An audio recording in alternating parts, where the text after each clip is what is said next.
غم کا موقع ہو، کوئی پیارا جدا ہو جائے، کوئی تکلیف ہو اور ہم غمگین نہ ہو، یعنی کیا ہم پتھر دل ہیں؟ ہمارے سینے میں دل نہیں ہے؟ ہم محسوسات اور جذبات سے عاری ہو جائے؟ یہ نہیں کہا گیا. ہم غمگین بھی ہوں، ہمیں اجازت ہے غم کرنے کی، ہم غمگین ہوں، ہمیں اجازت ہے آنسو بہانے کی، لیکن حد سے باہر نہیں نکلنا، منہ سے کچھ نہیں نکالنا، اونچی آواز سے نہیں رونا، کوئی شکوہ شکایت نہیں کرنی اللہ تعالیٰ سے. اسی طرح بیماری ہے، بیماری میں تکلیف ہے، کوئی پین ہے، کوئی ایسی چیز آ گئی ہے کہ جو ڈاکٹرز کہتے ہیں علاج ہی کوئی نہیں ہے، بس اب آگے کی تیاری کرو، تو ایسے میں بھی مایوسی نہیں، غم ہے، مایوس نہیں ہونا. تو آپ دیکھیں کہ اللہ کے انبیاء جو ہیں وہ تکلیف کے موقع پر تکلیف محسوس کرتے ہیں لیکن اللہ ہی کو پکارتے ہیں. حضرت یعقوب علیہ السلام کو آپ دیکھیں کہ کتنے سال ایک تکلیف میں حضرت یوسف علیہ السلام کی جدائی میں مبتلا رہے، لیکن مایوس نہیں ہوئے ایک دن کے لیے بھی. جب بنیامین بھی وہاں رہ گئے تو کیا کہتے ہیں، امید ہے کہ میرا رب سب کو ہی لے آئے گا. سبحان اللہ.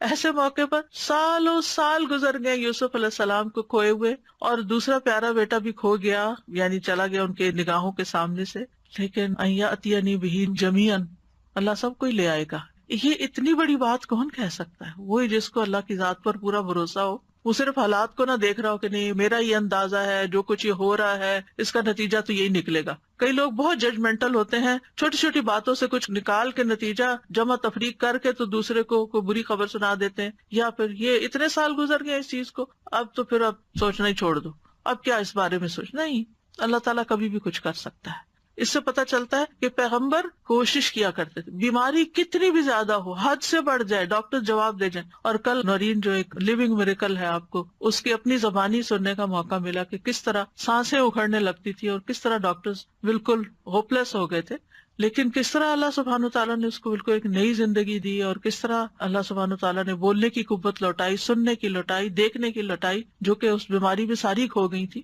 تو اللہ تعالیٰ کچھ بھی لوٹا سکتا ہے. اس لیے بیماری کتنی بھی شدید ہو کبھی بھی مایوس نہ ہو، مایوسی نہیں، امید رکھیں میں ٹھیک ہو جاؤں گی، انشاءاللہ ٹھیک ہو جاؤں گی. اور اگر اللہ کی تقدیر نافذ ہونی ہے تو ایک دن تو نافذ ہونی ہے، ایک دن تو دنیا سے جانا ہی ہے، اور سبھی نے جانا ہے. کل ہمارے گروپ میں کسی نے پوسٹ کیا، انہوں نے کہا اللہ سبحانہ تعالیٰ نے میرے پہ بہت رحم کر دیا ہے، میں بہت نعمت والی ہوں، اور اللہ تعالیٰ نے اتنے سالوں میں اچانک ایک رات میں میری مشکل حل کر دی. تو میں نے ان کو پرائیویٹ میسج کیا، میں نے کہا آپ اپنا واقعہ سناتے ہیں، بڑا ایمان بوسٹ ہوتا ہے لوگ. تو کہنے لگی کہ 2005 ان سب چیزوں میں UAE میں ہم رہتے ہیں، اور میرے ہسبینڈ کو اتنی لاس ہوئی، اور ہم پھر کوشش کرتے تھے کہ ہم کھڑے ہو جائیں اور وہ پچھلے مسئلے حل کرتے ہیں، لیکن وہ پائل اپ ہوتے گئے مسئلے، اور ہم ہر وقت ٹینشن میں رہتے تھے. اور کل کیسے ہوا کہ وہ پکڑ کے لے گئے پولیس آ کے، اور بچے اور میں اکیلے تھے گھر میں، اور ہمارا کوئی بھی نہیں تھا. تو ہم نے تکبیریں پڑھنی شروع کر دی، روتے جائیں، اور ہم کہے اللہ اکبر کبیرہ والحمدللہ کثیرہ وسبحان اللہ بکرۃ واسیلا، اور ہم کہے اللہ تو سب کچھ کر سکتا ہے، ہم کچھ نہیں کر سکتے. ہم یہ کہتی ہیں رات کے وقت UAE میں کوئی کام نہیں ہوتا، کوئی جیل سے آزاد نہیں ہو سکتا. کہتی کوئی آدمی آیا ہے، انہوں نے میرے ہسبینڈ سے جیل میں بات کی ہے، کہا ہے آپ حق پر ہو، آپ باہر نکلو. پولیس والوں سے کہا ہے کہ اس کو باہر نکالو، ان کا کلیئرنس سب کچھ کر کے وہ اسی وقت گھر آ گئے. اور یہ کہتی ہیں کہ ہم سوچ رہے تھے کہ پتہ نہیں اب میں اپنے ہسبینڈ کو دیکھ بھی سکوں گی کہ نہیں، اور ہم اس سوچ میں تھے، اور اللہ سبحانہ وتعالیٰ نے وہ تکبیریں جو ہم نے کہی اور تسبیح کی کہ اللہ بڑا ہے نا، اس یقین کے ساتھ کہ ٹھیک ہے قانون ہے، سسٹم ہے، نظام ہے، جیل ہے، پولیس ہے، سب کچھ ہے، لیکن اللہ سب چیزوں سے بڑا ہے نا، اس یقین کے ساتھ کہ اللہ ہی سب سے بڑا ہے. تو اللہ سبحانہ تعالیٰ کو اگر انسان بڑا سمجھ کر اس کے آگے جھکتا ہے تو اللہ تعالیٰ ضرور سنتا ہے.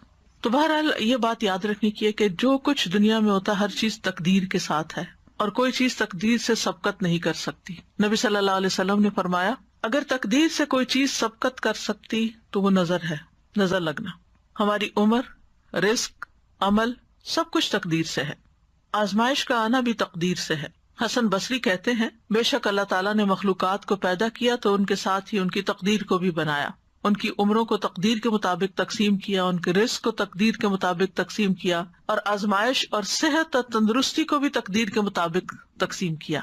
بیماری بھی تقدیر سے ہے، یعنی ہم سب کو یاد رکھنا چاہیے کہ اگر کوئی بیماری آئی ہے تو یہ میرے مقدر میں لکھی ہوئی تھی.